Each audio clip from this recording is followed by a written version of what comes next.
AAAC wildlife removal. This is going to be by far the most unique franchise concept I have ever had on in nearly 2 years of doing the show.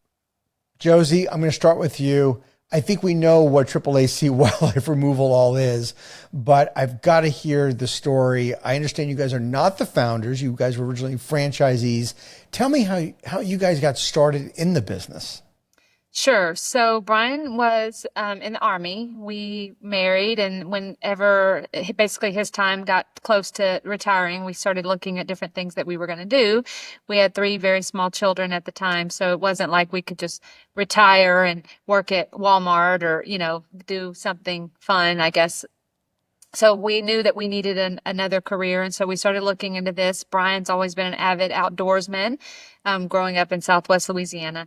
And so at the time, we were living on a military base, ran into a gentleman who actually worked for a company that did wildlife trapping and removal, and we just knew instantly that was going to be a great fit for Brian, outdoorsman, things like that. He knew he wasn't ready for a desk job. He didn't do a desk job in the military. And so started inquiring about it, came across the franchise at the time was All Animal Control, founded by Mark Dotson in 1995 out of Denver, Colorado. And we decided, hey, this sounds like a great opportunity. Reached out to Mark and it seemed like a perfect fit. So we bought our first office in Louisville, Kentucky while Brian was still in the military. He had a job towards the end of his career that allowed him to still, to do something other parts of his day, if you will. And so we did. We purchased the franchise, went to training in West Virginia with Mark, and the rest is kind of history, as they say.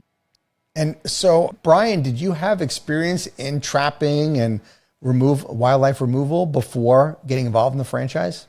Yeah, I grew up in Southwest Louisiana down in Sulphur, and my whole youth, all I did was hunt, fish, trap, everything. So it was, nothing new. Just doing it on houses was a little new.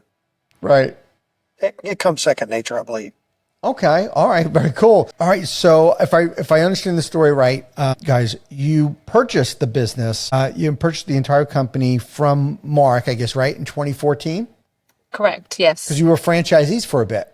Yes. So once we started our Louisville office, did that for a little while. And then I'm from Southeast Texas. He's from Louisiana. So we realized we wanted to be closer to home. We had a daughter who was 4 months old at the time. So we wanted to be closer to family. So we sold that Louisville office and we moved to this area and opened up the Houston market. Wow. Okay. What are we removing and trapping? What are the most common things where animals were removing from people's homes? Well, in this part of Texas and in the Houston area, it really varies by time of year. Right now it's springtime. We're getting a lot of babies. So squirrels, coons, possums, we're getting skunks, that sort of thing. Rats are constant year round. Also with the spring, with the spring brings on beaver, a lot of nutria, alligators start getting hot. We do a lot of bats right now. Bats are springtime also. So down in our part of Texas, year round, just about every animal you can imagine, we do get. This is fascinating. You've got 21 franchise locations. You're in 14 states, and you've been a franchisor since 2014. I'm curious to know, what was life like when you first started franchising? Because I understand, like Brian, this was second nature to you doing the business, but to be a franchisor, a completely different business. And I know, Josie, that's probably your wheelhouse as being the CEO of the company. What was it like when you first franchised? So we had a huge learning curve. I'd never worked, I never knew the inner workings of a franchise, never even realized that the regulations that went behind that. I knew we signed an FDD and a franchise agreement to join, but had no idea of the legal and the logistical part of the backside of that. So I had to learn a lot of that and found a great franchise attorney, and he taught me a lot. And then the second aspect of that is when you sell a franchise, obviously, as you know, the biggest thing is the training and the support. The reason that's so beautifully melded with what Brian had done for the last 22 years in the Army was because he was a first sergeant, right? So he had trained, he had all of that knowledge. So I had a degree in business and marketing. And so once we learned the franchise side of it, the FDD, the legal stuff that went in with that, the registration states and all of the things that go with that. That was kind of the largest part of it. Other than that, it came pretty easy because we were passionate about what we were doing. We'd been doing it in the Houston market for many years, doing it very well. We were the top producing office for several, and still are. Sometimes the months, another office kind of, we are in competition. But once we figured that part of it out, the training part of it was so easy to Brian just because it's what he had done for so long. So did you inherit franchisees then when you became the franchisor? Yes, we did. And how many franchises were around, do you think, when you first started?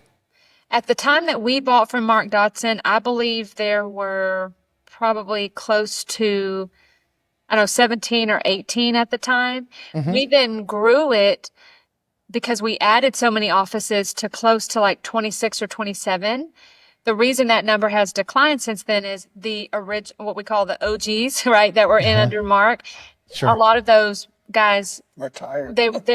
They were already in their 50s back in 2014. So we lost a handful of them that were coming up on like their 7-8 year mark when we bought in 14. And so, and then of course we rebranded in 2017. And so we're kind of did a little reset there.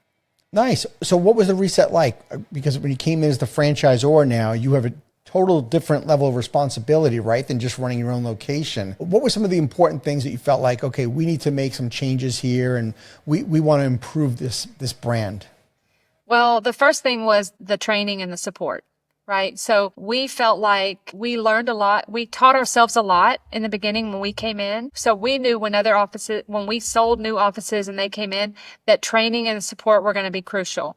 So we offer up our location for training all throughout the year. As a matter of fact, just not even 4 or 5 weeks ago, one of our offices, they send their office staff here. They train with us anytime. And so the level of training and support ongoing 365 days a year is kind of what we differentiated ourselves with, as well as incorporating a new brand. So we went from All Animal Control, which was textbook Yellow Pages back in the day, to now AAAC Wildlife. Brian actually hand drew the new logo. It's just something to come. That was a neat story. Yeah. Let me jump in here.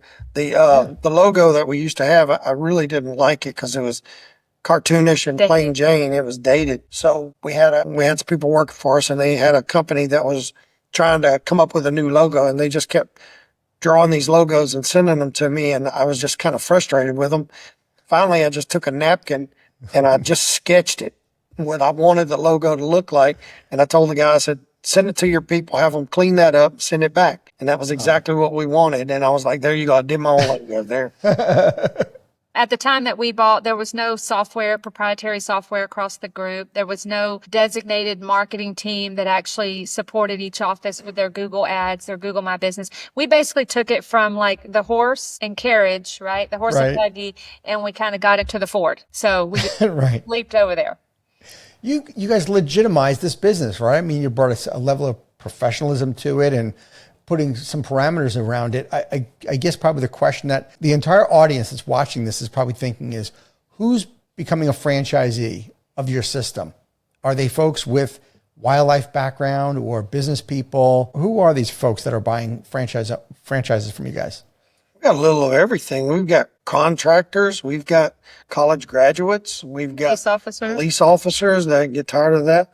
We've got just a multitude of people. Yeah, venture capitalists who are coming in wanting to buy several offices. Military, prior military. There's quite a few of us. Prior military. I'm partial to veterans. We have a strong veteran presence. Yeah, in our group. Just I've explained this before on another interview we did many years ago. Is when you come out of the military, you're used to following a system, right? You know what time to get up and what to wear, and so veterans, they go right into this system beautifully because they want that support. Not that they want to be told what to do by any means, but they are just used to following a system, and it works. Thank you for tuning into the Emerging Franchise Brands podcast. For additional insights, guest applications, and to stay connected, visit us at efbpodcast.com. The Emerging Franchise Brands podcast is for entertainment purposes only, and the views expressed do not necessarily represent those of Emerging Franchise Brands, its host Frank Fumey, or Emerging Franchise Group LLC. Any discussed franchise or investment opportunity requires thorough investigation, obtaining proper disclosure documents, and expert consultation before making any investment decisions. The podcast and its host do not offer professional advice or endorsements, and they hold no responsibility for actions, representations, accuracy, or consequential damages related to the podcast content.